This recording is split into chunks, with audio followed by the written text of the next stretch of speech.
start with section 17. And Jennifer, if you want to start. Are we reading? No, we're just going to jump to page 53, and because we understood that people read this scenario. Can I make a suggestion? Yes. Rather than read it out loud, to take the time to look at it ourselves. I haven't had time to read all of it, Okay. and even those who have, to just glance at it is helpful before getting to the questions as a quick review. Okay. Take a few minutes and do that. Meanwhile, perhaps while you're looking through, Jennifer, can you summarize what those paragraphs were about a bit, maybe?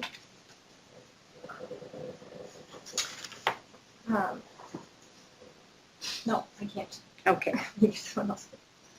Well, I can't. And so we're back at the scenario with Monica and Rodrigo. And if you remember, Rodrigo started a junior youth group, and Monica was accompanying Rodrigo in this junior youth group in the neighborhood.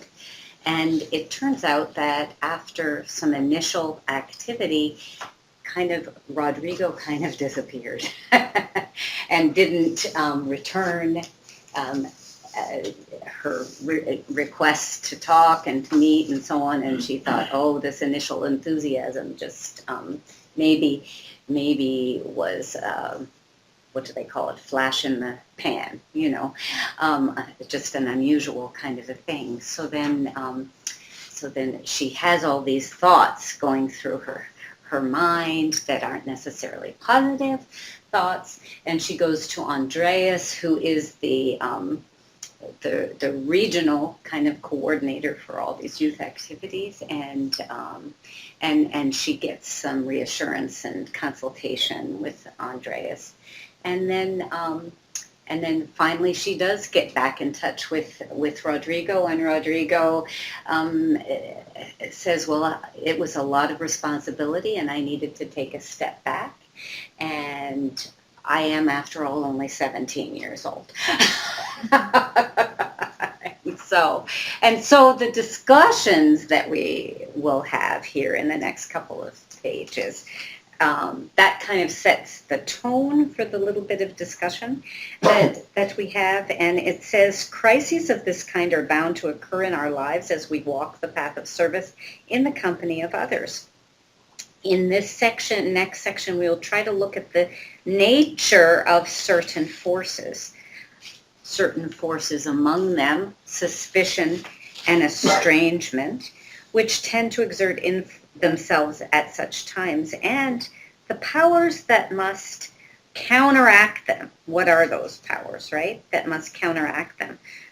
But for now, let us address a few questions related to the efforts of Institute coordinators and their collaborators to assist their friends in carrying out acts of service. Okay. So one is, as expected, faced with a crisis she could not foresee, Monica went to Andres asking for advice. What kind of advice do you think she received from him that reassured her? I think he may have told her that this happens, that he has experienced seeing people's enthusiasm come and go, and it doesn't mean that he won't ever be involved, and that she should have patience. That was good. Anybody have anything else to add? But to accomplish anything, you need to have people to take that idea and put it into actuality. So there's a limit to what one person can do. Mm-hmm. So if you have more than one person involved in that activity, there has to be some trust that those individuals will be carrying out their functions. Mm-hmm. And I think for me, I was looking at, in terms of each individual person's function in that, knowing it's their life that they have to control and not yours. There's a limit of boundary there of what an individual can do, whether that individual is an animator, a youth group leader, or whatever. And on the other side of the coin is, how about the burnout?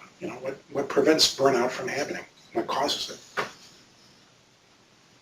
is there a way in which you can make those tasks that individuals must carry out, have it be applied in such a way that it will not burn out that other individual?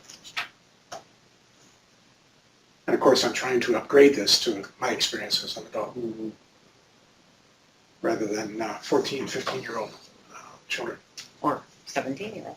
But I also think, from my experience, going to, for example, an auxiliary board member or someone who's more deepened in the faith and more involved in the administrative order, so often what they do is they listen and they turn to the writings. Let's see what it says in a letter from Universal House of Justice.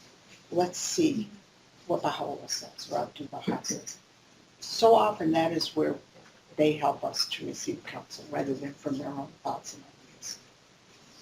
So probably that is something Andreas could have done, right? So, anything else people want to share? One question, why you turn to the writings? Because it's absolute authority. It's absolute wisdom. No, what my thinking is that we turn to the writings because, yes, it's a source of guidance, but it also maintains our unity. This is the source where your unity comes. Hello there. Welcome. Hi, Marielle. Hi, Jennifer.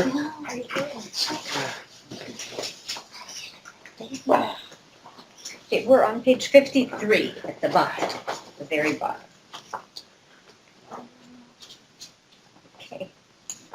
Jennifer, carry on with the second one. Okay, to assist others, one should be able to put oneself in their place. For all of us, responsibility becomes overwhelming from time to time.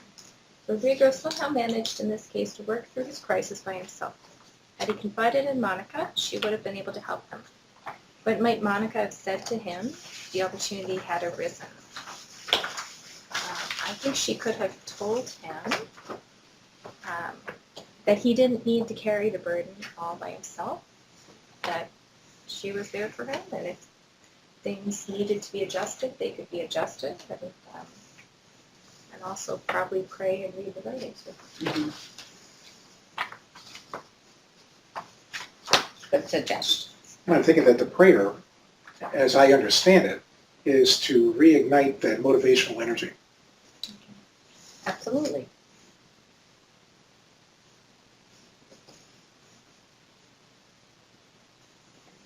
Like all of us, I would have said to him, maybe don't be too hard on yourself. We're all trying to find a balance and balance all our responsibilities.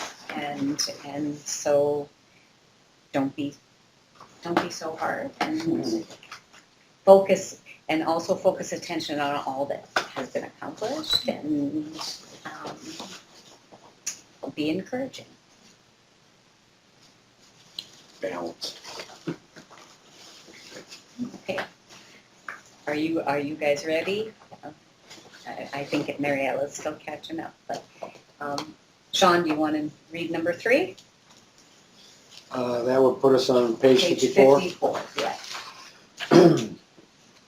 Monica had the wisdom to push Rodrigo into the corner. Not Not to push Rodrigo into the corner.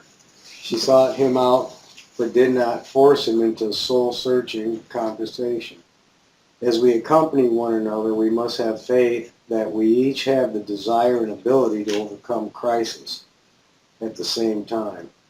There is an occasion when we need the support and advice of a friend. Consider with the other members of your group how we should go about deciding whether to leave a friend to sort out his or her personal difficulties or to offer advice and assistance. And what do people think?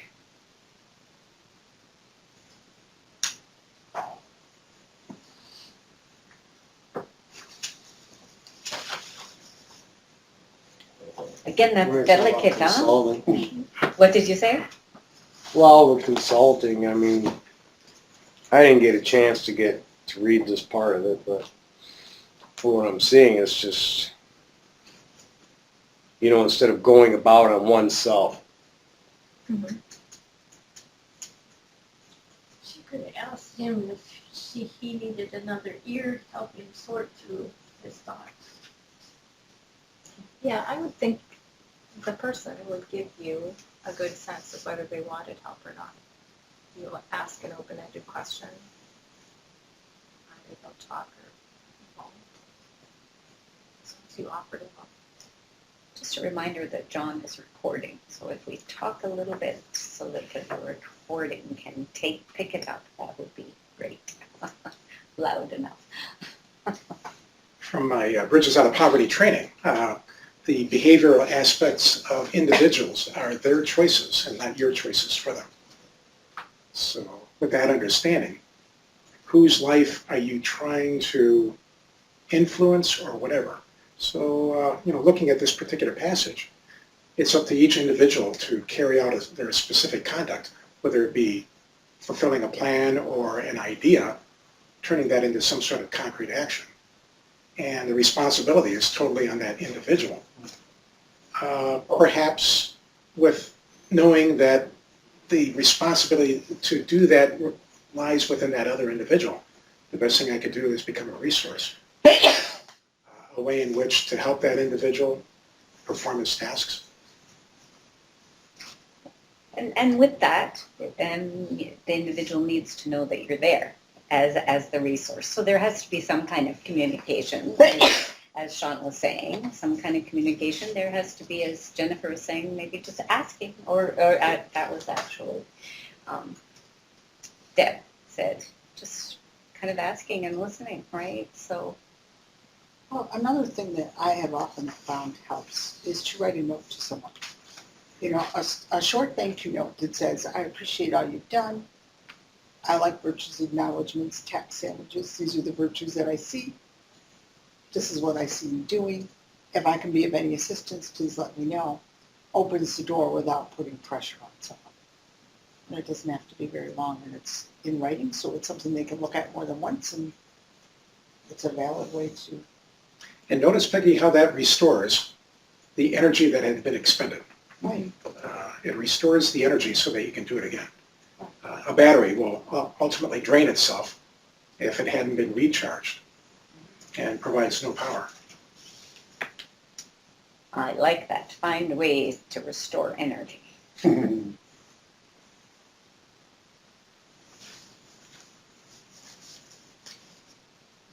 Umberto, you want to do 4? Number 4. It is only natural that we should feel a great deal of excitement at the beginning of any act of service we undertake. But what is needed for continuity of action is commitment based on a depending understanding of Baha'u'llah's vision for humanity. In the history, we see a young man filling up his commitment as he overcomes a small career crisis. In walking this path of service together, how can we help one another transform initial excitement into free commitment?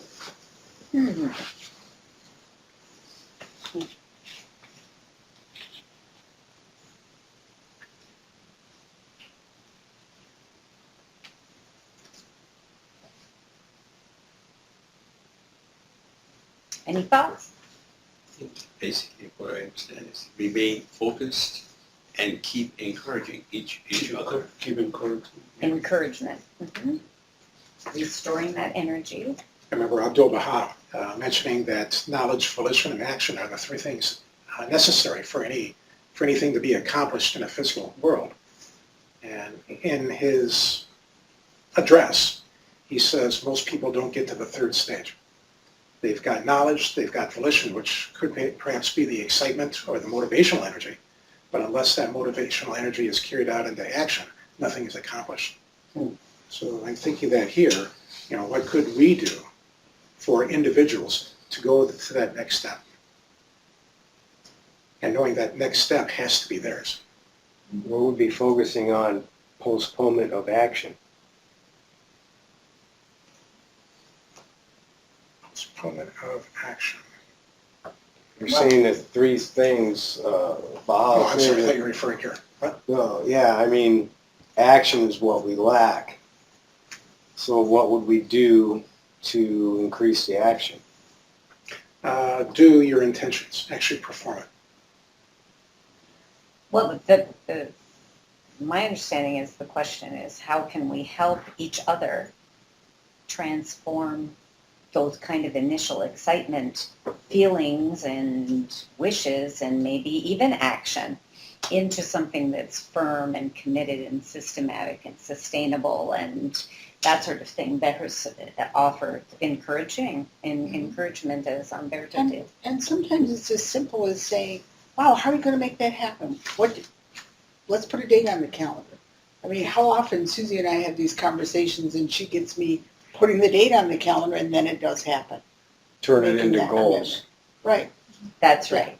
Yeah. Even making a list of to-do list, Mm-hmm. there is something, I think, in us that intend to complete something in dissonant. And once you have written it down, somehow you get motivated to at least do it. This happened with me. And, just the fact that you've got goals doesn't Yeah. mean that it's going to be in a physical reality unless the goals are put into action. Smart goals. You have to do it. You have to do it. Of course you have to, but this is ideas of how we can encourage each other to get to that stage, right? Which is all of our goal to get to that stage, right? Well, something that happened to me, I was sharing with Susie. I was talking to a dear friend who lives in Virginia. As I'm trying to work on writing a book, there are always stumbling blocks. And I get frustrated and I don't know how to get past them. And she said two things to me. Ali Nakjavani told a story about talking to via canoe. And she said, I've done so much. And the only thing I want on my gravestone when I die is the words, she tried. And my friend Nilupar said, you are trying. And every effort that you make counts. It is working for the cause of God. So be aware that you're trying. And the second thing is, start saying the Tablet of Ahmad every single day. And so to me, that's one of those things, encourage daily prayer. Because I started doing that immediately, and I've never made that commitment before. I've said the Tablet of Ahmad, but not on a daily basis. Now I'm saying it on a daily basis. And there's such power in that. There's such motivation in that. How can you say that prayer and ask for help and then not take the action steps because it's on me? And so encouraging someone to say daily prayers and seek divine guidance is very significant. Or even praying together. Yes, yes. Anything else to add to that? Umberto, number 5. Number 5, okay. In one's effort to assist a friend in carrying out an act of service, one must be aware of kind of difficulties that could easily arise. A negative comment from a parent can discourage a teacher of children. The behavior of a single junior youth can disorient an animator, and a tutor can be disheartened by the apparent lack of enthusiasm of one or two study circle participants.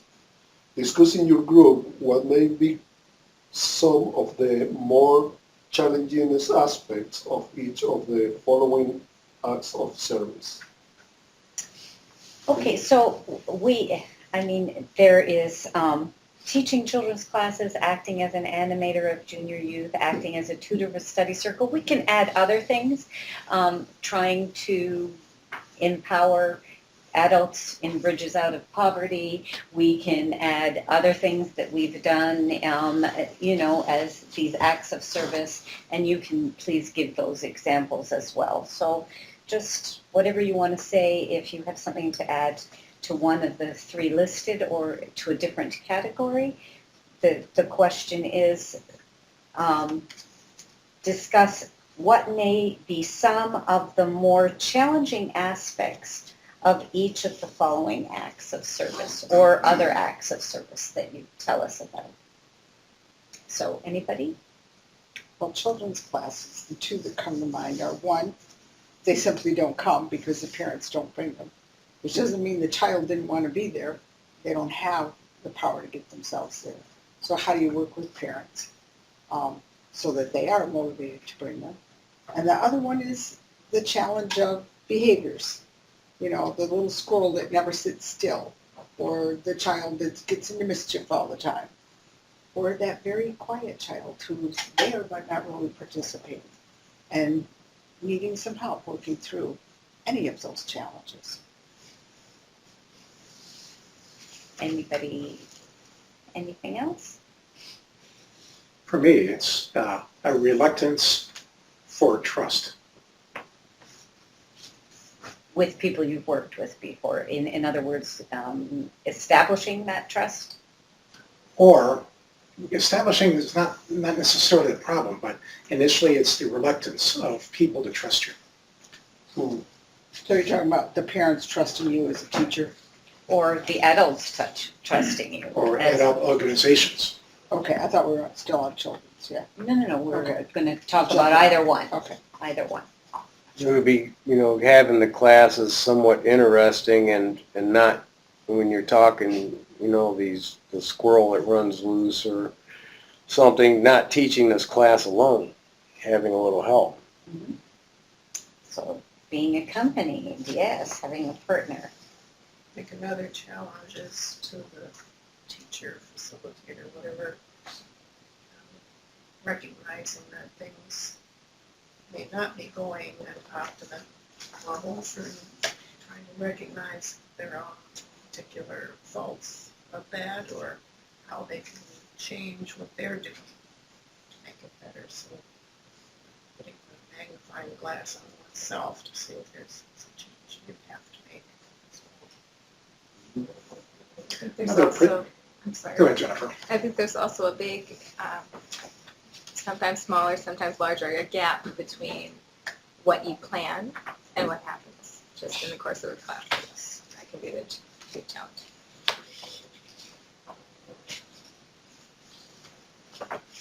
One thing I see all the time is when putting forth ideas, the general population looks at those ideas on why they can't succeed rather than look at ways in which they can succeed or how could they succeed. I see that as an impediment. So attitudes, yeah.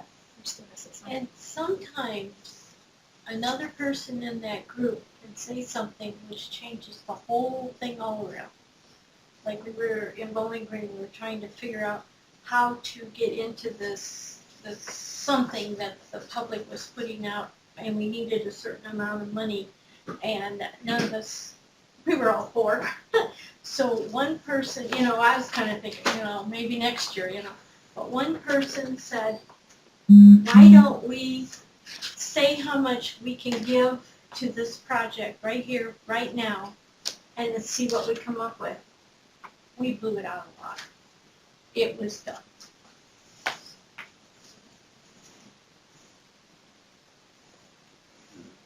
Yeah, sometimes that's having too low of expectations, right? So, I mean, that was a good example of thinking it can't be done, and rather than working, assuming that it will be done. Yeah. Mm-hmm. Okay. Anything else for any of these activities people want to share? I also think that sometimes participants or parents don't see the class in the context that we may, and so they may not value it as much. So there's a challenge of sort of communicating the importance of, the kids are just playing this game for an hour, and versus this is part of a larger educational effort and for spiritual empowerment or whatever it is, to communicate that importance. Mhm. One of the things that I think about in terms of, that goes along with what John was saying earlier about knowledge, volition, and action, and that is to, when we're engaged in these acts of service, like in a study circle or a junior youth group or children's class or however we're engaging in service, is to bring that to action. And so that's particularly challenging in study circles. So, you know, when we study book one, then the outcome is that all the participants are going to go and have devotional gatherings and invite their friends and family and regular devotional gatherings. And so the number of devotional gatherings in our area would multiply, right? And so one of the outcomes of studying book 5, for instance, is to multiply the number of junior youth empowerment programs or classes that we're doing and so on. And so what do we think is the outcome of studying this book? Well, there's a lot. Accompanying one another on the path of service. So what do we think is the outcome? Is the Take action and accompany each other on doing. whatever service projects are needed, right? So I think we've had a lot of experience in this community doing that. For instance, one member has an idea with collaborating with other organizations and doing a compassionate film festival, and others in the community come in and help, right? Accompany in one way or the other. So I think we need to continue to act in those ways too, as not just study this, but go on and put it into action, right? Helping each other to help each other. So, for instance, Mariella has been helping to come to the Sylvania area family services, and so wonderful. She learned to play a song on the piano, and we sang together. It was so great. So, because I couldn't do that, but she was able to add that piano music for us. So that's And our friends Mariella and Umberto came in as a result of friendship to our community as a result of an act of service. yes, Yes. Barbara teaching English. If that did not happen, would we have met you? Yeah. That's right. Thank God for Barbara and her services. Okay, so let's go on to number 6. John? You will agree that the way in which Monica responds to Rodrigo at the end of the above episode will be extremely important. In a few sentences, write what you think would be an appropriate response.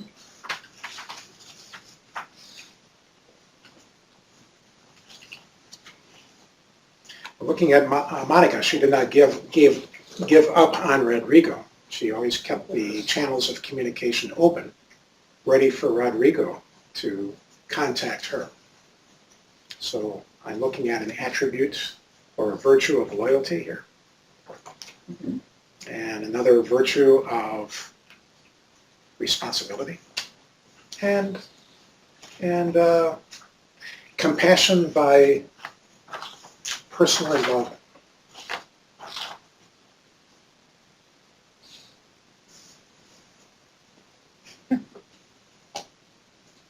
I'm just looking at my notes, and one of my notes was what Dr. Mirafsali said. I don't remember what he said. Oh. I'm just laughing at myself. You took this before. You took this class before? Yeah, that's usually if you That's the way it works. you're supposed to have somebody in the among the collaborators is usually supposed to take it. Well, what did we learn? To take better notes. That's right.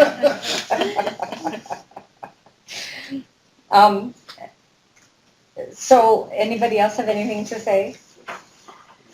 Did anybody write a little scenario in a few sentences?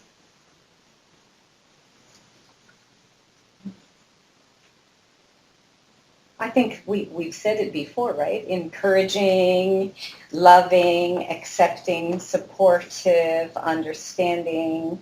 I wrote, I am impressed that at 17 you were dedicated to such an awesome service. It could happen. It could happen to everyone. You are my friend. In other words, it could that you need a break happen to everyone. You are my friend. I know you'll be beside me if I need you.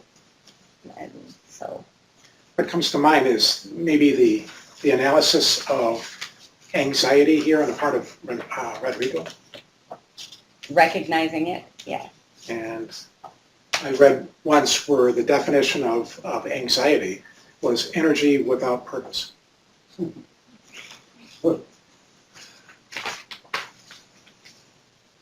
sense.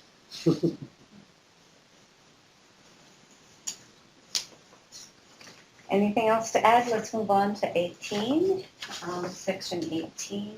Does somebody feel able to summarize that or parts of it a little bit? For people, there are some beautiful quotations of Abdu'l-Baha, of Baha'u'llah, in this section. Particularly about love and cooperation, that how we must be mercies and blessings to each other, how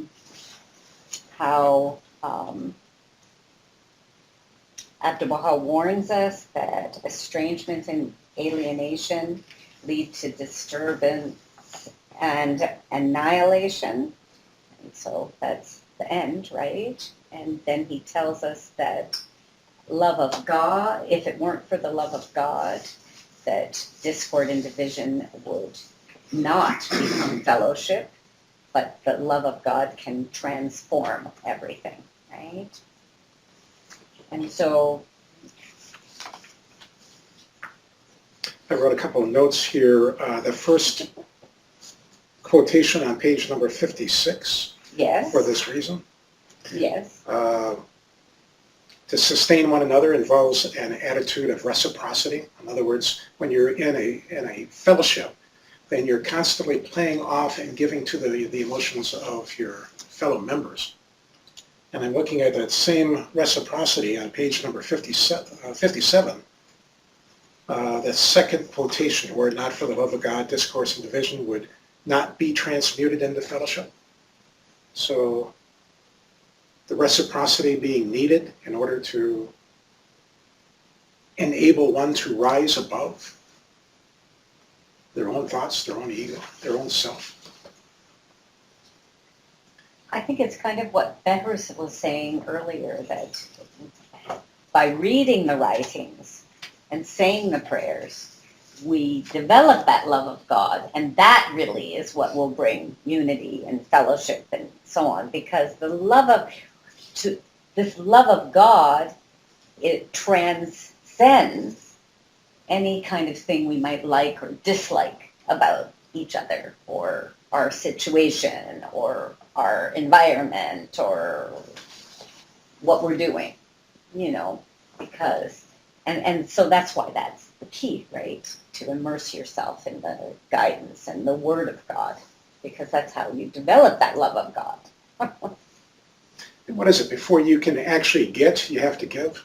Mm-hmm. So the sacrifice comes first, and then the reciprocity results. And the reciprocity, once it starts, it continues on a continuum of give and take.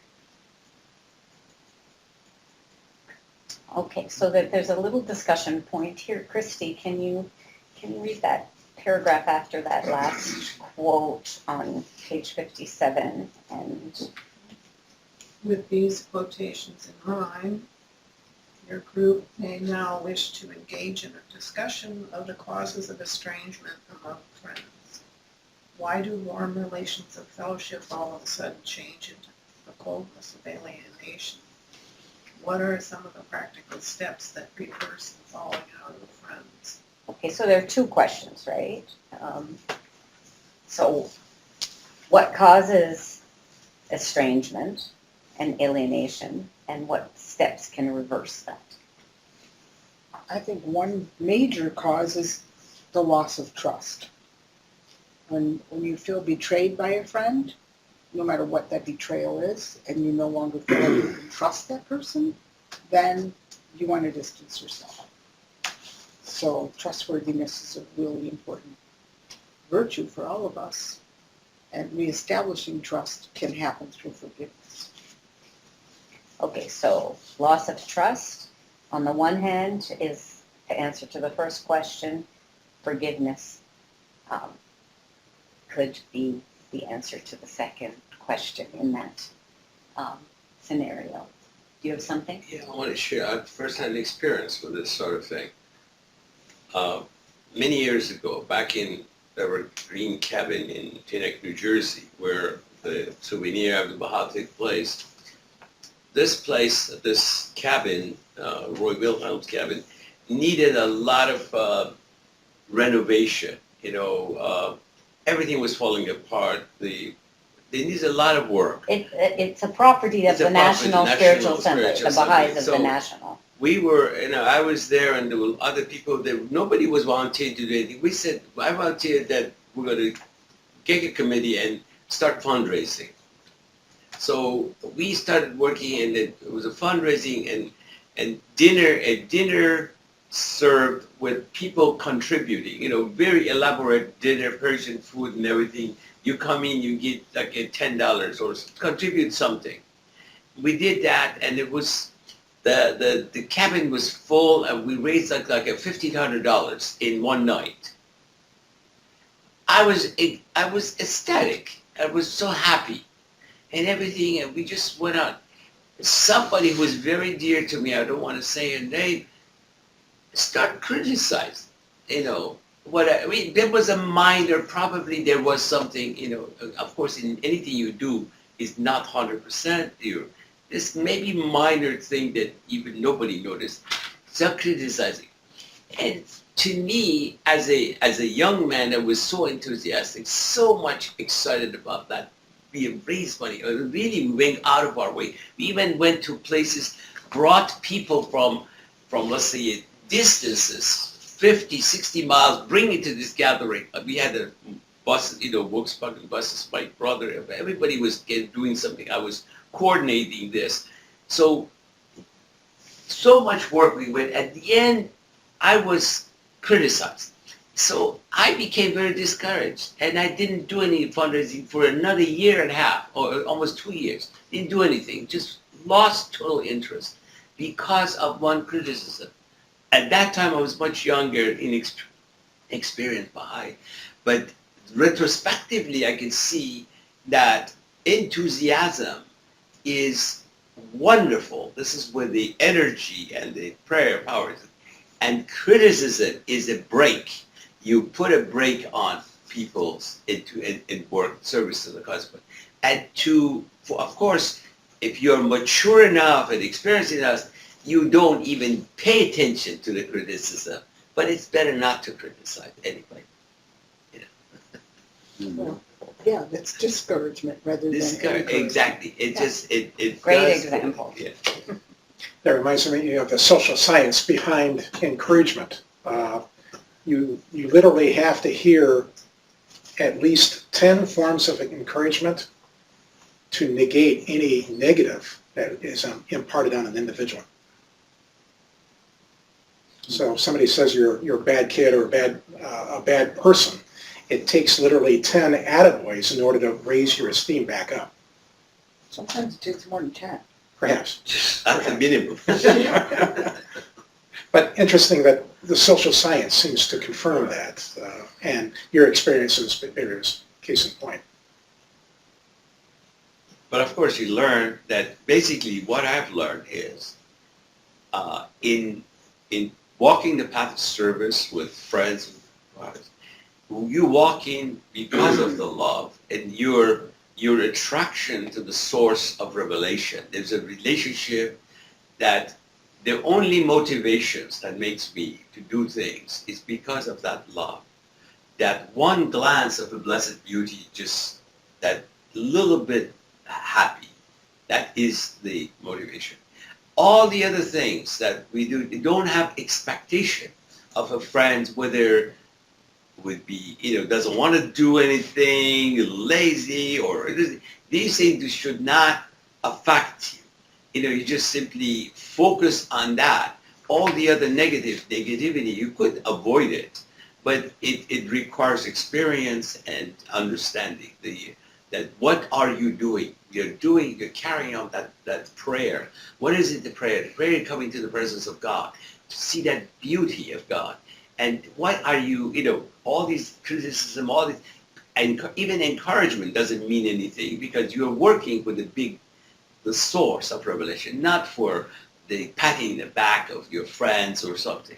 And that level, to reach that level, we should work on ourselves in our prayers, that we are detached from even encouragement and for criticism. But it takes time. It takes working on it.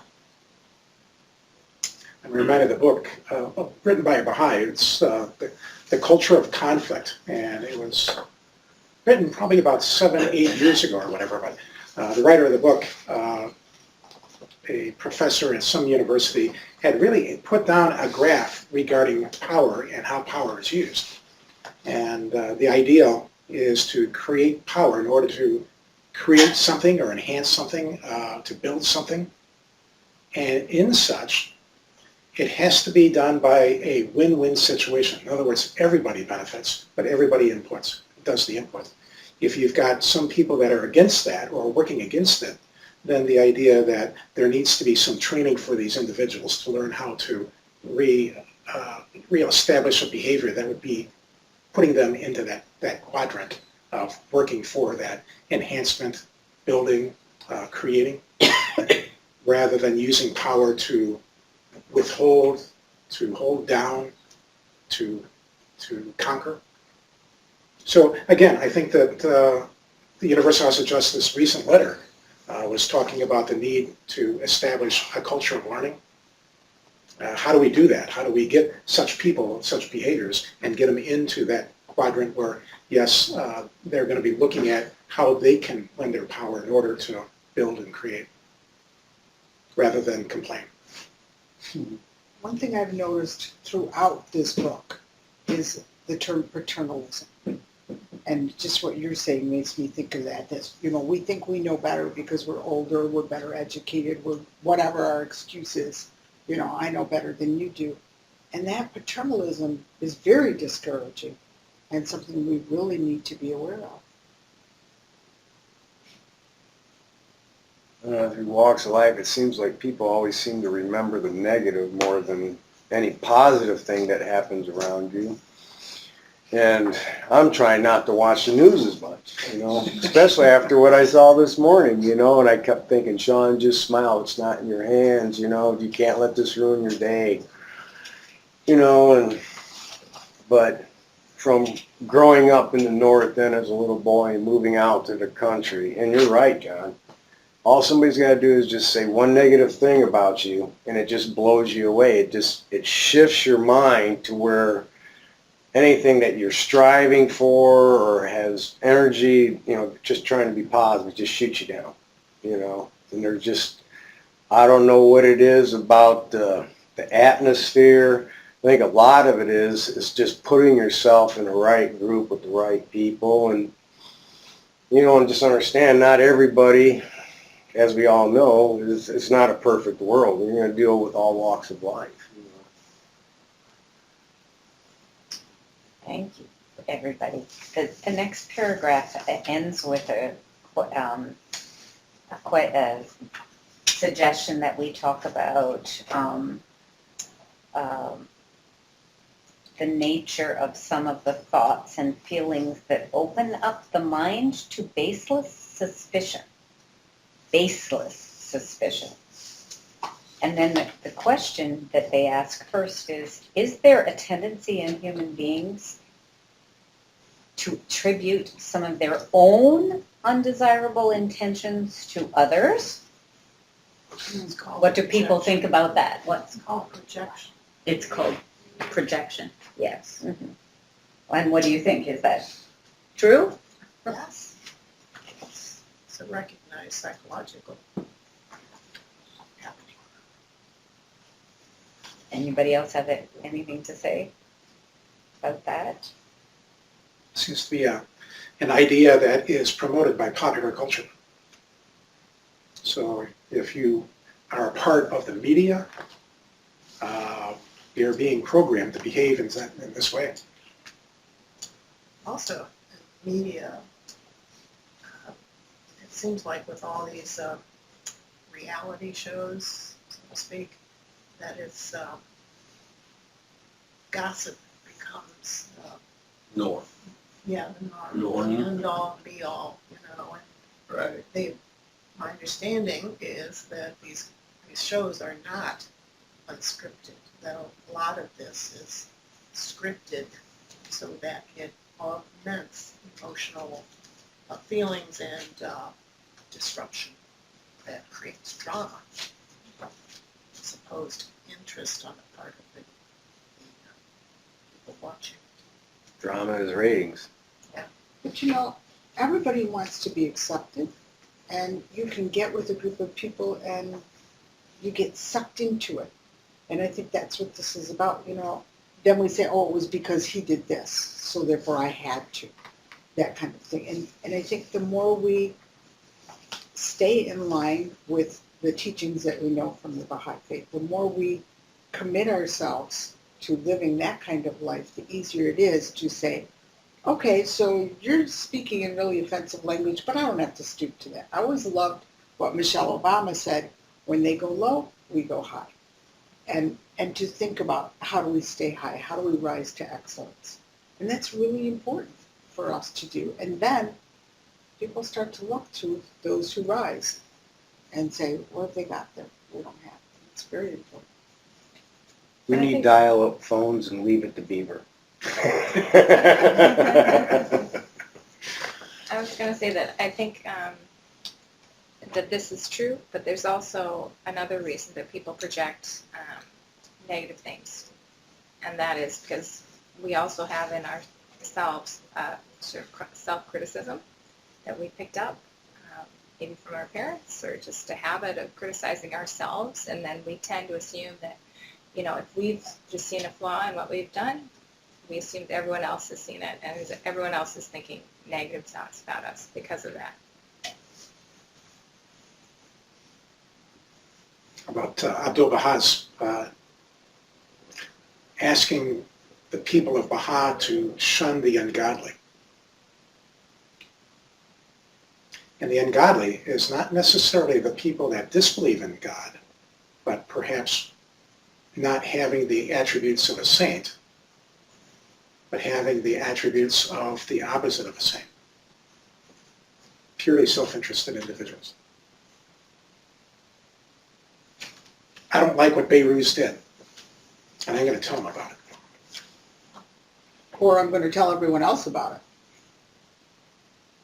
So, You know, what did you do so bad that I have to talk about I'll tell you later. Already guilty, you don't even know what I did. But, you know, in our daily life, we You may, raised $1,500 for the cabin. we may not have a choice on who we associate in our working condition, but certainly after work, who do we associate, you know, as our friends, who do we have fellowship with?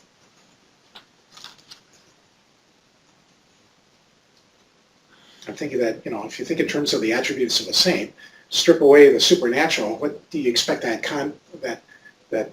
person to exhibit? And if you're looking at present society, what do we have? And if what we have is ungodly because of the self-interest that's being promoted, and the means in which that self-interest is manifested, if we have a choice to be a part of that or not, it's entirely ours.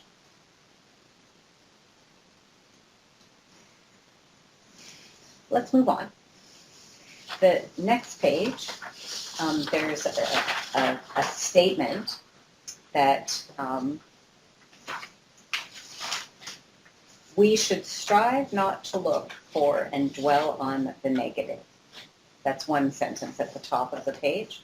Another sentence is, the remedy for bitterness is an abundance of sweetness. And then there are a couple of quotations, one from the Universal House of Justice and one of Baha'u'llah's.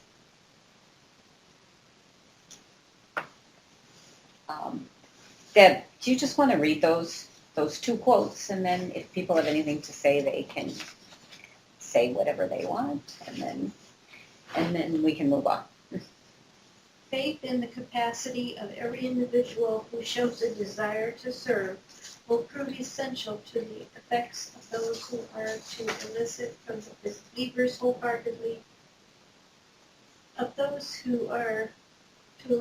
the believers wholehearted participation in the plan. Unqualified love of paternalism will be indispensable if they are to help turn hesitation into courage, born of trust in God, and transform a yearning for excitement into the commitment to a long-term action.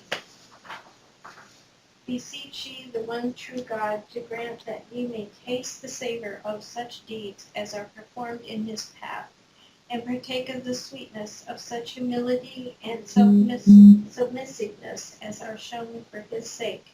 Forget your own selves, turn your eyes toward your neighbor. Bend your energies to whatever may foster the education of men. Nothing is or can ever be hidden from God. If ye follow in his way, in his incalculable and imperishable blessings will be showered upon you. This is the luminous tablet, whose verses have streamed from the moving pen of him who is the Lord of all worlds. Ponder it in your hearts, and be of them that observe these precepts.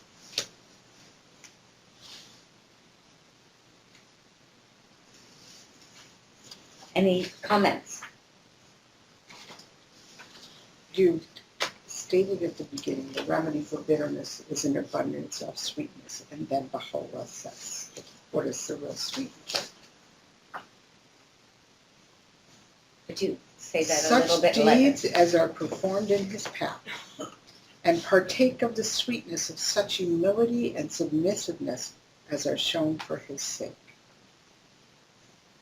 That's the ultimate sweetness. So exactly. So the collaborators of the book said remedy for bitterness is sweetness. And Baha'u'llah has told us that humility and submissiveness in the face of God are what real sweetness is.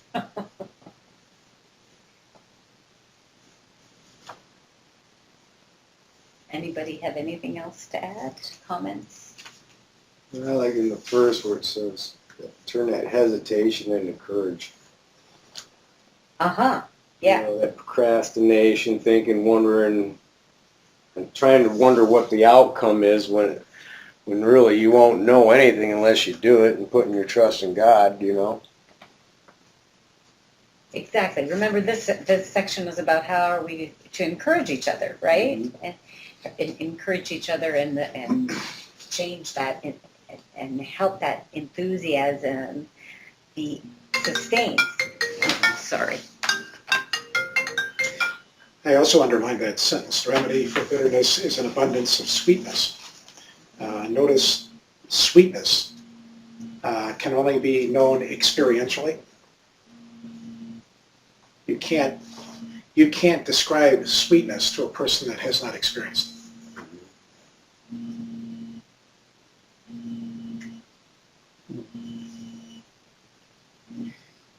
You know, Hadabakaz, Mr. Frutat, used to use a lot of humor, and one time he was talking about inviting people to come to Holy Land as to be on pilgrimage. Experience what? Experience the humility, the love of all the people serving there, members of a house of justice and so forth. but it says you cannot experience that if you just sit there and watch a movie or something. It's just like he says, the analogy is like you have a cheese in a jar, and you say, this cheese tastes very good. And you can just looking and touching the jar, but you have to taste that cheese to know what you're talking about. So he's saying, he was You have the saying that experience. you have gotta to experience it. pilgrimage rather than Right. just hear about it. Hear about or it, right. see it. Mhm. Okay, anything else? Let's move on to section 19. Jennifer, do you remember about section 19? I It's- have some notes on the side, but I'm Okay. not sure I could give a summary of all of it. Well, maybe together we can give a little summary. Yeah. I called it advanced clusters associated with a learning site. This section was kind of about advanced clusters in the world, an example talking about those things. Advanced clusters associated with a learning site. There are, I think we counted 10 or 11, are there 10 or 11 in North America? So in terms of learning sites, places where the institute process is so advanced that others from around the area go to learn about what people are doing, what everybody's doing. Experiencing that. And then experience and then take that kind of learning back to their own cluster areas. So one of those areas in North America is the Toronto area. One is the North Carolina Triangle area. And to think about these advanced clusters in another way, you can think about in those advanced clusters that have become learning sites, they are places where there are hundreds of people serving thousands of people. In other words, there are hundreds of study circles going on where there are thousands of participants, or there are hundreds of animators serving thousands of junior youth. Or in other words, all the little things that we see maybe in our cluster or in even the Ann Arbor, Washtenaw County cluster where there's a few dozen things going on. There are more like hundreds of things going on, and there are thousands of people engaged in those community building activities. Okay, so in terms of numbers, we can think of advanced clusters more in that way. And so there are other places around the country There that. was 3 in Arizona and 3 in California. Oh, there are Yeah. 3 advanced clusters in Arizona. I know, I think Atlanta area is one too. But anyway, Vancouver, British Columbia. It would be interesting to find out for those advanced clusters, what exactly is their plan and what they are doing in response to the 5-year plan. Oh, well, they have to move to the next stage, right? So, so if we talk about, what's the term? We're at milestones, reaching different milestones, right? They're at milestone 3. Right? They are at milestone 3, so they have to advance to milestone 4. It means multiplying what they're doing, really. And so multiplying, more people involved, more of the human resources being built up, and so on. And so they're at milestone 3, whereas in our little area, we're at milestone 1. We're on the map. We're on the map, yeah. I think we're farther than that. No, in terms of actual, Statistically recording it, we're at milestone 1. And you have to accomplish certain things to move to the next one. We haven't accomplished that yet. I beg to differ, but that's a different conversation. On page 59, about the middle of the paragraph, Uh-huh. of course, our study of Book 5 had assured us of the potential of 12 to 15-year-olds.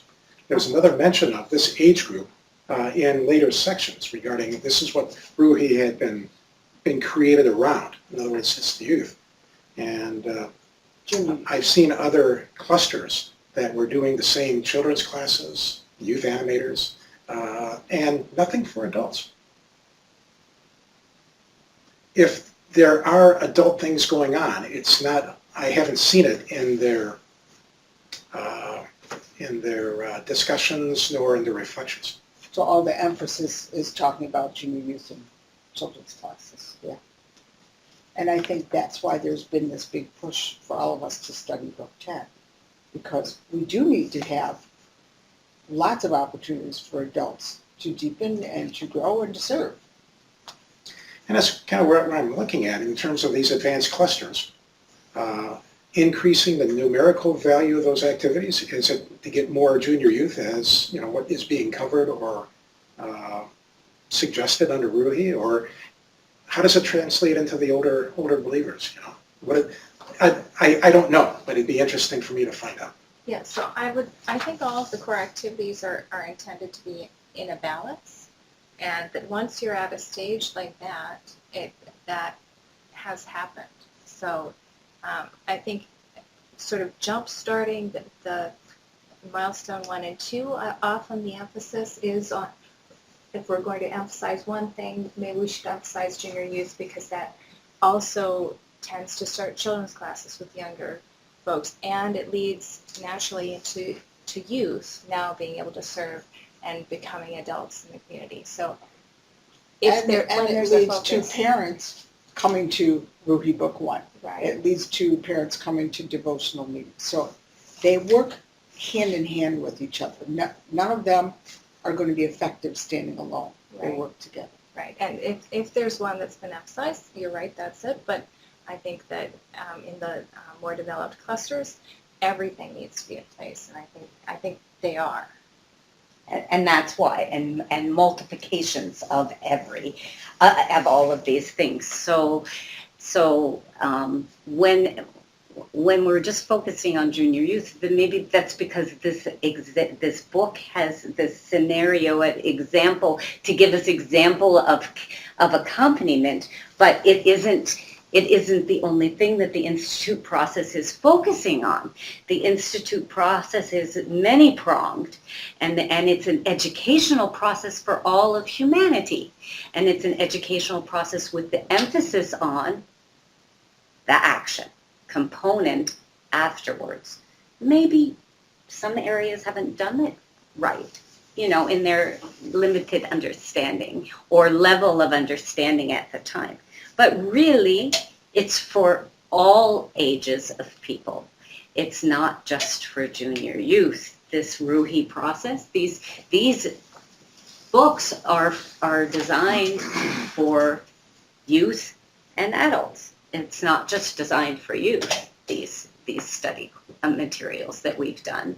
And so when we talk about the sequence of courses, book 1 through now book 10, we're talking about the adult education component.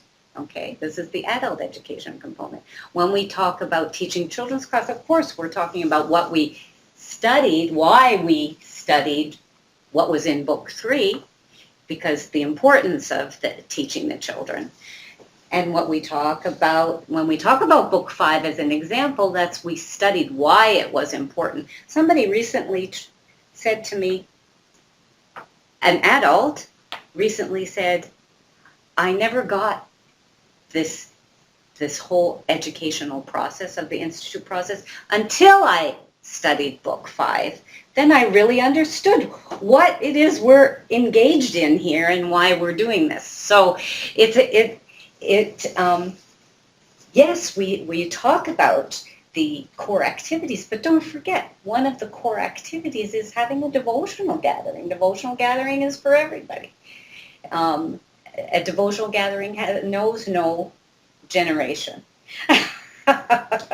And if you step back and just look at what the sequence of courses are teaching, one of the main things they're teaching is, you know, form an intention and then do it.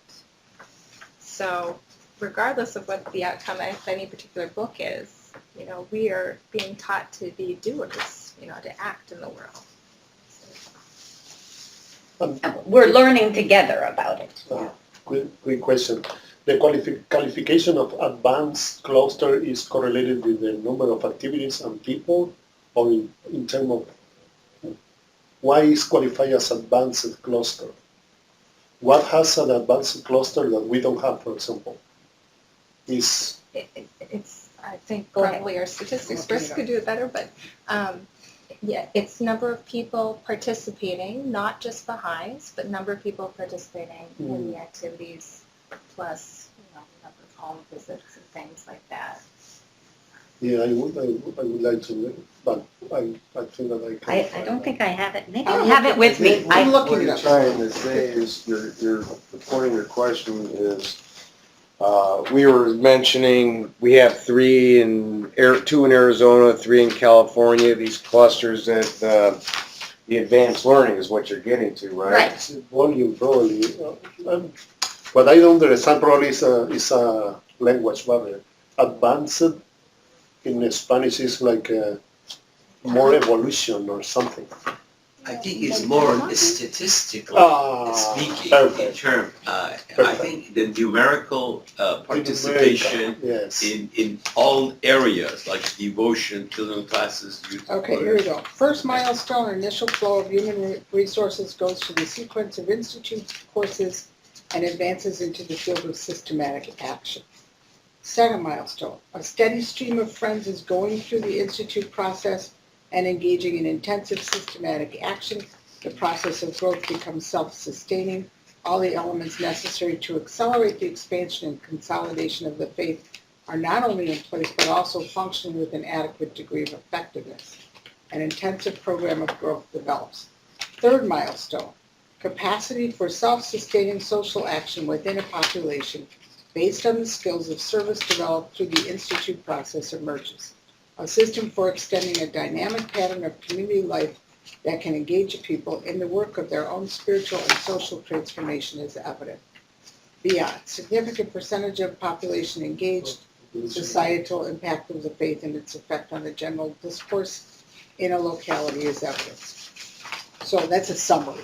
Yeah, thank you. And I would contend that what we're dealing with Bridges Out of Poverty, Science Alliance, what we're doing there, what we're doing with the Impact Coalition, and our partnerships with the other faith communities, that indicates level 3. Read number 3 again. Well, it's specifically about the sequence of institute courses and advances into the field of systematic action. So it's a combination of both. I think we have part of it. We've jumped to the advances in the field of action, or shall we say, John has jumped to the... Is it predicated on taking Ruhi classes in order to change, to go with the third level? I say not. First milestone, core activities, that's the 4 activities, are being maintained by those progressing through the sequence of institute courses and committed to the vision of individual and collective transformation. So that's where we are officially. That's what the regional council tells us our cluster is. The second milestone, a steady stream of friends is going through the institute process and engaging in intensive systematic action. So what I've seen in clusters where they are at the second milestone, they have regular cluster meetings. What are some of the other things that we see? They have Intensive. all of the core activities are happening, and they're having intensive programs of growth. They're having reflection meetings, making systematic efforts to grow, to have more junior youth groups, more devotionals, more children's classes, and they spend And 2 bring weeks doing more that. human resources into Yeah. doing those things together, not making new people Baha'is, bringing human resources, whoever they are, into walking that path of service, of which the House of Justice has told us the key to the salvation of our planet are the children and the youth. I mean, really, if we can't reach that, we're lost, right? Yeah, and That And it's doesn't- not that we're not doing anything meaningful in this cluster, it's that this cluster population is so small, we can only do so much. Whereas in a larger cluster, a lot of it has to do something with population.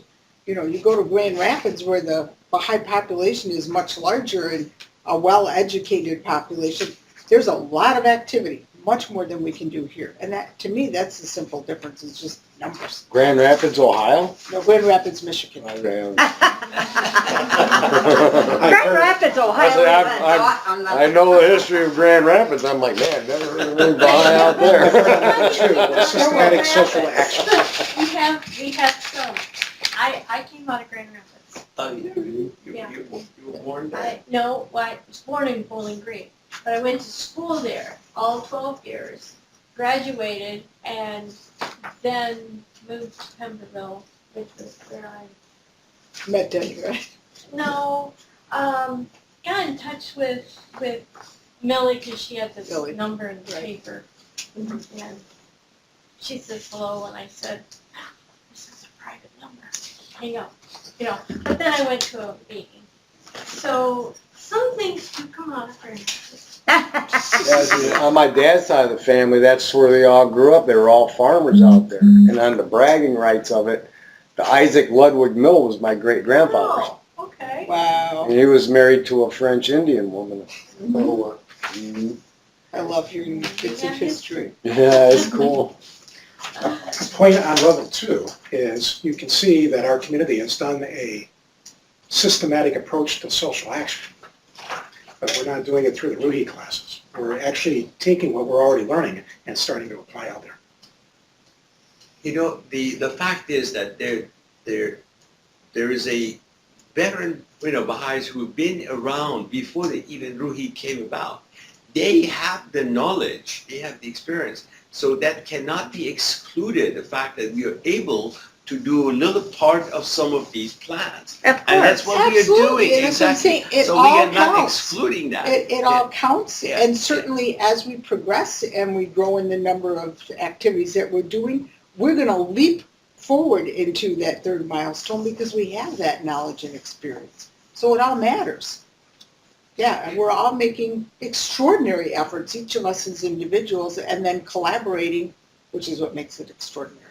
Well, and that's a good way to end this session, this section, because the notes I put down from reading through this section was that collaboration is at the heart of coordination, is one of the things. Collaboration is at the heart of unity of thought in action. And to accompany leads to the transformation at the level of culture, right? To accompany each other. So those are the 3 kind of points that I put down. Collaboration is at the heart of. That at the heart of coordination, and collaboration is at the heart of unity of thought in action. And I put down to accompany leads to transformation at the level of culture. And that's what we're all about in this particular study class, is that we to accompany each other, and what we want to change is the culture, right? Affect a change in the culture. How many times have you heard people who young people, old people who are discouraged? Oh, nothing I do will ever change anything. Well, here's a way that we can change things, right? This is a way to accompany each other in our paths of serving each other. And this is what will cause transformation at that level of culture.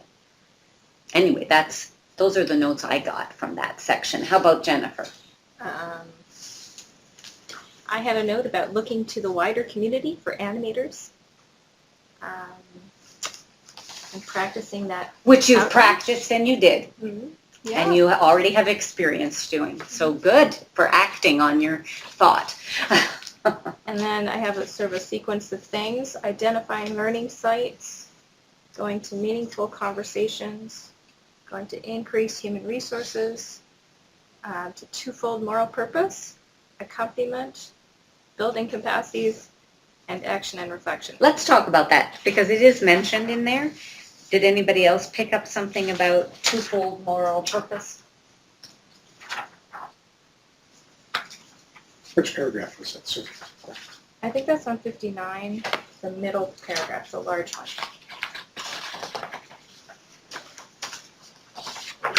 It says to engage youth of different backgrounds in conversation on several significant themes, and then it goes into those themes, including the concept of twofold moral purpose. I see.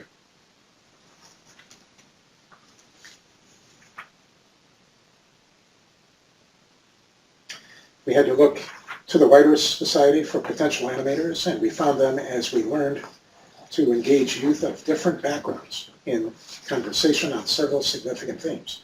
Among them were the concept of a twofold moral purpose, the centrality of service to the achievement of one's purpose, the necessity of aligning one's thoughts and actions with constructive forces while resisting the forces of disintegration tearing at the fabric of society, and the nature of early adolescence as a decisive period in the life of an individual, during which a proper and consistent system of values should take shape. I'm trying to see where I put my notes of twofold moral purpose.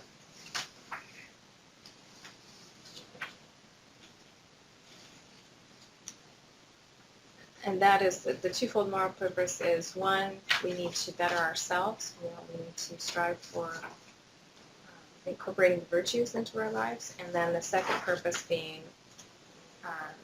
to assist the world in its advancement towards peace and justice. So that twofold moral purpose is transforming yourself and assisting in the transformation of society. And I think that the March 1st letter from the Universal House of Justice was all about transforming oneself in order to actually walk the talk. Mm-hmm.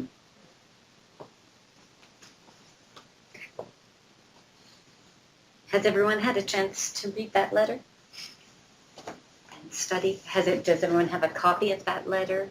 The House of Justice on March 1st. On Saturday night, we are having feast at our house, and if people like, I can make sure I have copies of that letter available so people can have copies to study at their leisure. If you would like that, we can do that on Saturday night. I have one printed out that I've studied, but I can have a few more that people can take and study. It's really an important letter from the House of Justice.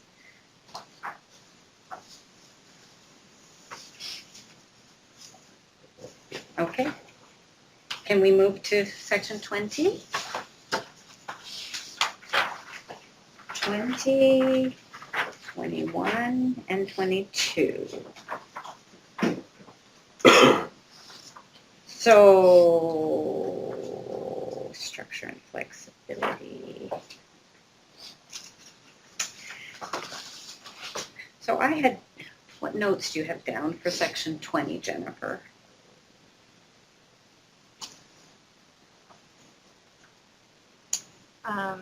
That there are multiple portals to really or core activities.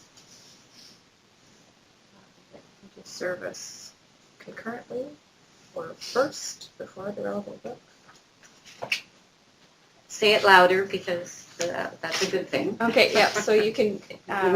Read them both again, please. Okay, so first one I said was that there are multiple portals to RUI and core activities, for instance, firesides, deepenings, devotionals. They can all be portals. Then the other thing was that you don't have to do the book before you do the practice. You could do that concurrently, or you can do the service first before you take the book. In other words, the study circle, book number, whatever, right?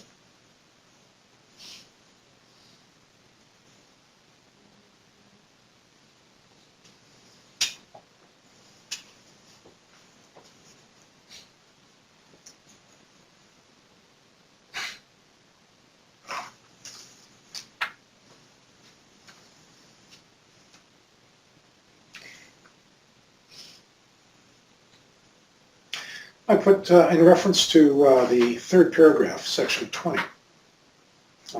The purpose behind Ruhi is to encourage prayer, personal advancement, and personal application.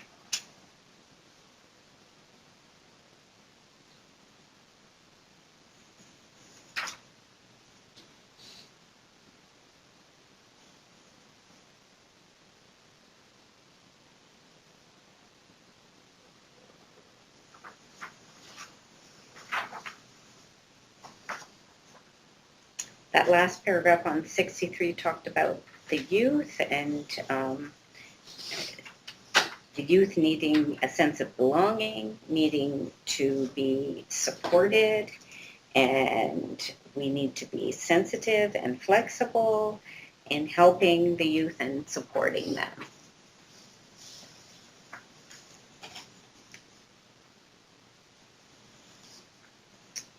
On page 64, did people have some notes that they wrote?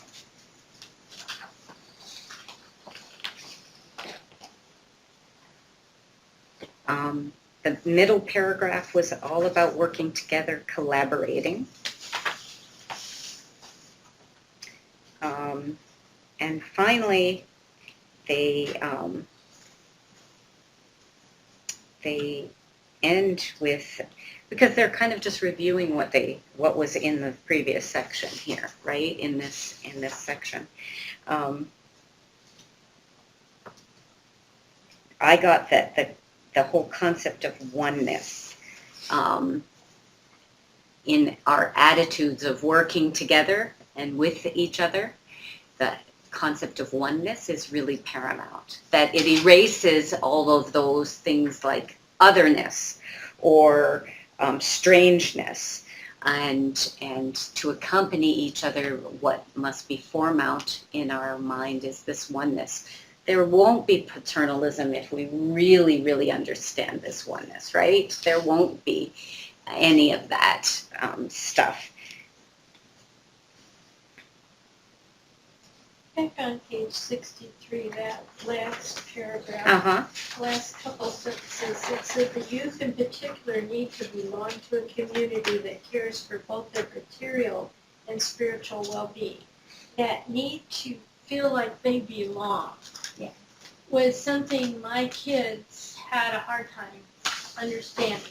They were the only 3 kids in the school system from day one that were Baha'i. And they struggled with this a lot. And now I see my grandkids who are coming into learning about the faith at a later time, like junior high and whatever, when we started really getting together and stuff. And they're still struggling with that sense of belonging. But yet, on the other hand, I also see them defending the faith in certain circumstances, which is so joyful for me. But, you know, I think they're starting to get that sense of belonging, and that thrills me. But that is so important to kids nowadays. They need to know that this is real, that this is important, that they need to do this to help. But I think in the modern vernacular, the word tribalism comes up, and I think this is the value of it. You're among your tribe, and in the tribe there's security. And our tribe is the human race. Exactly. And that's the thing that, for me, I've seen a big change in the goals of learning within the Baha'i community is to stop this attitude of we give our kids a Baha'i education. Rather, we give the world the gift of what Baha'u'llah brought us. And it's not about making anyone become a Baha'i. It's about understanding this is a gift to the whole world. And we have the answers that will bring this world to peace. As I understand my Baha'i history, the success of Ashgabat and the building of that first temple was a group of Baha'is, and I believe that Mirza Abul Fadl may have been instrumental in this, provided a community standard that other people in the city wanted to be a part of. And with that standard, doing so much to build that community of Ashgabat. and consequently the first temple, the first Masreka Lashkar, and of course the related institutions to that. And it was all pretty much dedicated to the welfare of that community. Well, it's interesting to me to see how the world is looking to the Baha'i faith and how we anticipate them looking. You look at the House of Worship in Wilmette and the Visitor Center and the places that are established for world leaders to meet, because we know they're going to be turning to us.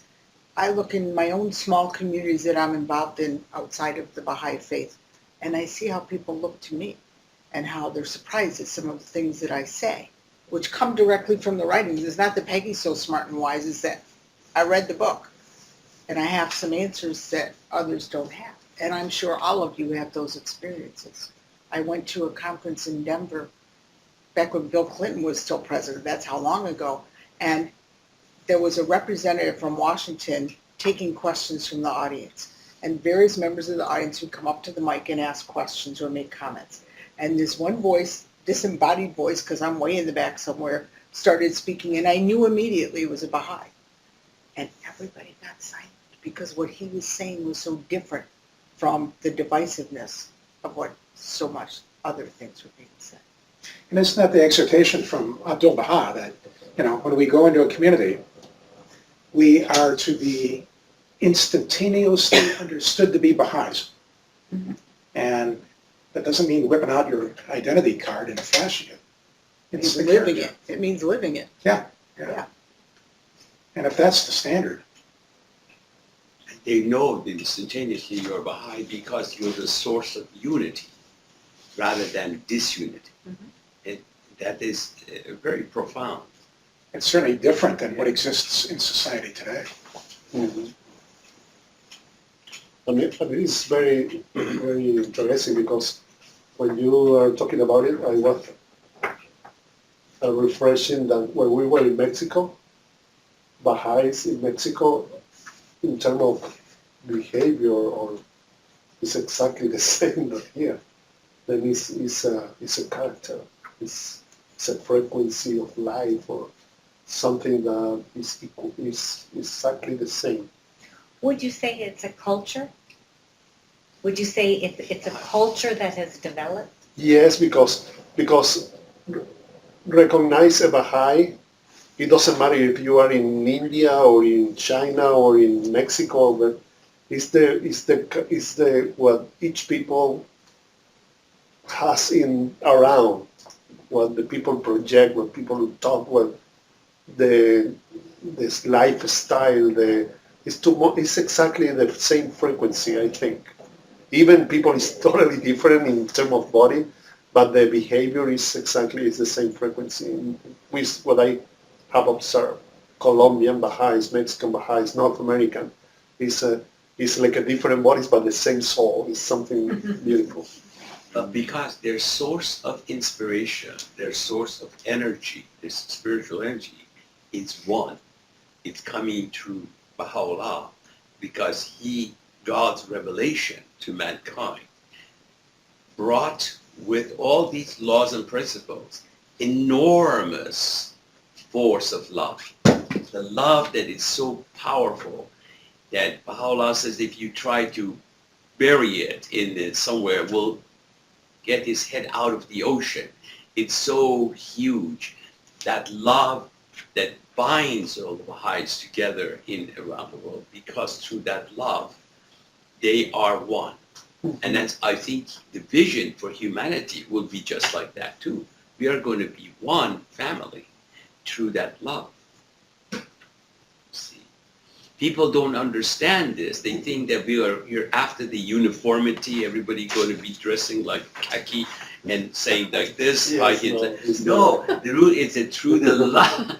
It's all diversity, but the diversity and that love in it. The love is holding us all together. And when you have really just visualize, if the humanity love each other, we won't have this kind of disunity, constantly backbiting and knocking this bad. Working together, and very quickly we solve our problems. Because once you have love, there is no problem. Yes. There is no issue. We work it out. It there is little difficulties, just walk and clear the path. This is where the vision is. And I think going back from the beginning of this revelation, there was no Ruhi classes, there was no teaching, there was only love there. That those people went in Siak they went because of love, and they gave their lives. They didn't need this thing. They instantly knew what the truth was, and they moved in that direction. And I think humanity, we are now intellectually trying to understand the spiritual love. Yes, yes. But really, you don't need intellectual. I'll also say that, as a result of what Susie and Jennifer and Marielle were doing at Savannah Area Family Services, our community was asked to provide a logo to Savannah Area Family Services so that it can be based on their community partners. Huge accomplishment. Right. And probably next week it should be posted by the time it gets to their IT department.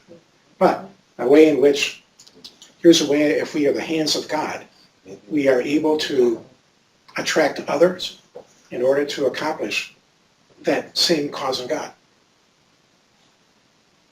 So good job, ladies.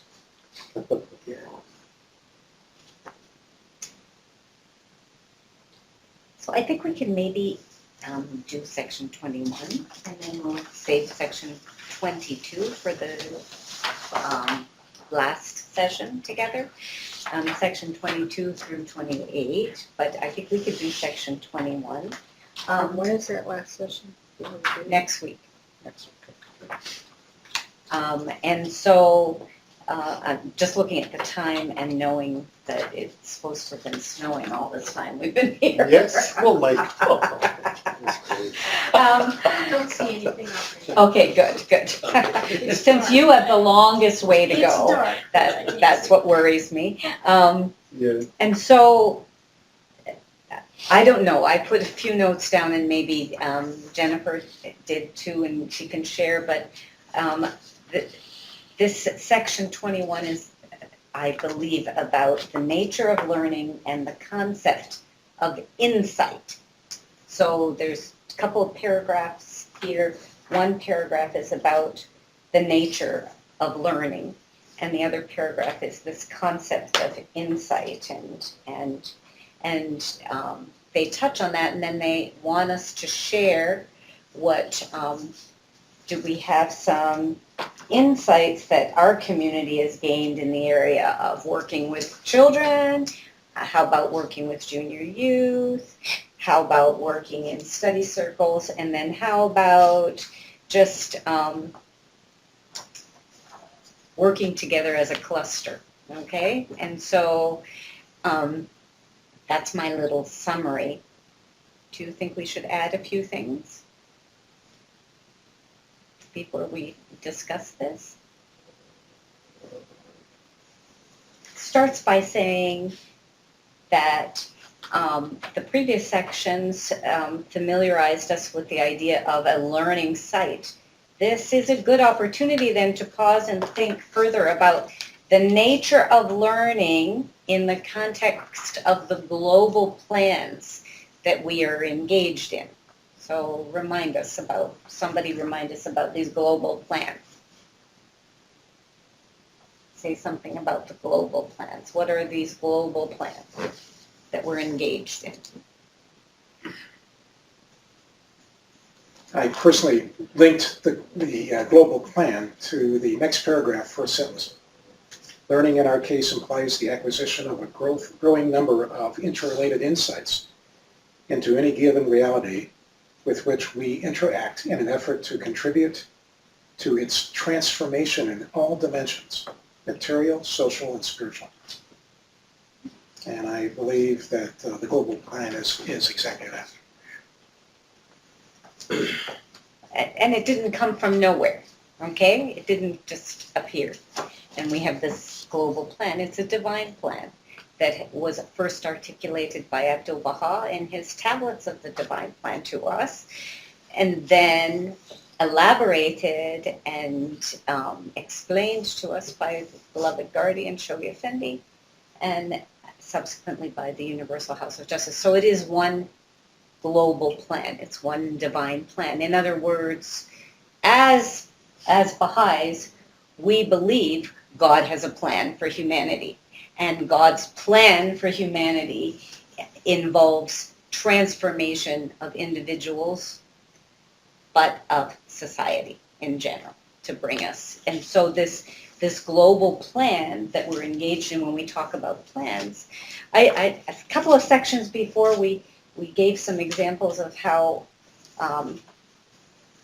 things should be systematic and planned and that sort of thing. Well, that's the mode of operation for us as Baha'is, right? It should be how as we consider these things. So, haven't heard anything from Marlena yet. And wonder if you have any insights. Did you write anything down for the 21, section 21? Is there anything you want to share? Que si tú escribiste algo en Page la... 65. No, okay. She heard her name and she went. Sí, de eso very well. You thought you were hiding back there. She studied about the first one. So. Yeah. I'm sorry. For the next version, I've asked for books in Spanish too, but you'd think since all this was developed in Colombia, we would have The original version. we would have some Spanish books easily available. Wait, where were but- these developed? Colombia? Yeah. So maybe we need to make friends with people in Colombia. Yeah. The English-speaking people in Colombia. And then they can send us the Spanish versions. Yes. The thing is, these particular book 10s are still in what they call pre-publication, so you can only get them through the institutions of the regional council anyway. Yeah, I mean, they're not through the publishing trust available yet. So I made my order. We'll see. In reference to the transformation of society, I think Danny Roll in one of his daily posts was talking about maybe a quotation from Abdul Baha or maybe Baha'u'llah, I can't remember which, but mentioned that the religion in people's life is fading away. And the more that happens, the more society goes into destruction, chaos. And I think popular culture leads us to believe that religion is belief. But by doing research in the writings, religion is all about behavior. In other words, taking what values that religion gives you and acting accordingly. And when you're looking at the disintegration of the world, is it disintegration because people are too loving, or is it too self-interest? Materialism, selfishness, all of that. And also religion is the authority on spiritual qualities, the qualities that you need to acquire. That truthfulness is all in every religion. So that is the authority telling you that truthfulness is good for you. But when you throw the book out, you don't have authority, you do anything you want. That's what is going on here. We are throwing out the source of your authorities. So you don't want to, that's why we have chaos today. And even our constitution is questioned today. So we are disintegrating continuously into losing the source of authority. Religion, you name it, you're going to just lose it. And that's what we're going to chaos. And my understanding of that is mine. Your understanding of that is yours, but there's conflict. So therefore, religion gives us a higher standard. Right. And that's why you call it the Baha'i faith rather than the Baha'i religion. Isn't religion a group of ideas that separate people from another individual? Whereas a faith is a higher, more all-inclusive standard that is held beyond groups. And that's why another thing is we say our faith is the cause of God. The cause of God is those principles, you see. And we have faith in the cause. You know. And my faith leads me to want to obey rather than be coerced into it. Maybe we can take the last few minutes just to look ahead at the remaining sections. And I know it's hard, but there are 6 sections left, or 7 now.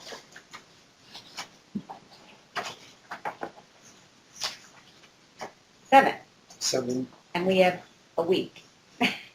So my Every day. humble Why do we suggestion, only have a week? It's not possible to add another week? Or is it just is it because of something on the calendar? I'm just curious. well, there are already things planned for the rest of the month coming up. And so we have a week, and I think if we can read, just kind of challenge ourselves to read a section a night, and just make little notes of your insights and so on as you read. Can I photocopy your book? Sure. Whether you can read my handwriting or not. I've gotten pretty good at reading your handwriting over the years. And so, because there's 7 sections, if we read a section a night, and you don't have to write anything if you don't want, just read it together or by yourself, a section a night. Umberto and Marlena together. And some of them are longer than others, but it looks like it's long because they've left spaces for us to fill in things and write things, but we can do that next time we're together, and it'll be fresh because we will all have just reviewed it and maybe made a few notes, so that we can do that easily. What does everybody else think? And keep in mind, you do have the online component that allows people to write their thoughts on. This is so far. And Yeah, but are people writing ahead so I can look at it and catch up? Okay. Yeah, I'm behind. I mean, I was caught up until today, and then my day went to fry, and so you know what I'm talking about. Yes. So the thought of doing 7 in 1 week is a little overwhelming. That's all I'm saying. Trying to find the time every day to do it. Well, as I understand other communities who have taken Unit 1, they did it within two sessions. So imagine the learning involved in completing this Unit 1 section in 2 sessions of, 2.5 hours? I have a feeling we learned a lot more. And, you're looking at outcomes and expectations, and are you doing that to get a stripe on your shirt? I took Ruby 10, or are you doing that to try to maximize the experience? The people that I know, who would participate in an escalated course like that, really want to know it. So it's not about trying to get the stripe, it's about, I really need to know this. Yeah. And, And could that have been accomplished within 2 sessions? I don't think so, at least not for me. we do like to talk. No, but I think that's think there's very great value in it. valuable. There's That's very very good, valuable. yeah. And it's not because we couldn't have other sessions, but we didn't plan them in the calendar. And now to add them to what's already in the calendar, Gets hard. it's going to get harder. Just knowing how everybody is busy. I will I do think my it's a best. crunch, but I think it's very doable. Very doable. Okay, I'll be calling you nightly to ask what your answers were. That would be She'll be You don't beating have me to on write it. any answers. Hey, Sean, what did you get from Peggy, number 2? Here's what you don't understand. I have to write the answers. That's how I comprehend what I read. Oh, okay, all right. Oh, that's what it meant. And I think I'm the one that's reading at behind. least the quotes is very important. Yes, and then we could spend more time reviewing and reading the quotes too. Yes. Um, And I have a suggestion. Sure. Probably we can use consultation for that. I think that at the end of the book, no matter will be next week or 2 weeks after, the time of God is perfect. We could have a session just to share each other what we learned in this book, what was our personal learning. Sure. Because I think that each of us learn different aspects. That when we have probably a session for sharing what I learned from this book, what Marlene learned, what each of you, if we put this in a session, it should be beautiful because we listen other learnings and probably the result of the book is probably strong in each of us. I don't know. What do you think? And probably we can prepare a dinner and do like a celebration because we finished a book. And we have a personal learn experience. For example, what I have learned until today, I have written but one of the more beautiful for me has been that the soul doesn't have a gender. And I am taking notes of each thing that I have assimilating for first time, and I am trying to go deeper in each these topics. Then probably you have the same in different learnings. And if you share this in 5 minutes, I think that it will be beautiful for all of us to finish a book with a learning that will go with us forever, I think. I don't know.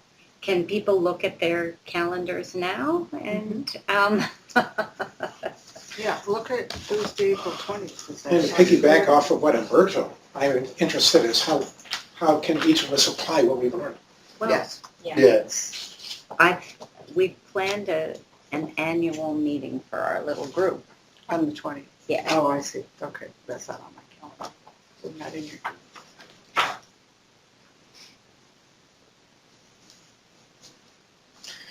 Yeah, the Lucas County cluster is coming in on Monday, the 17th. The next day, Friday.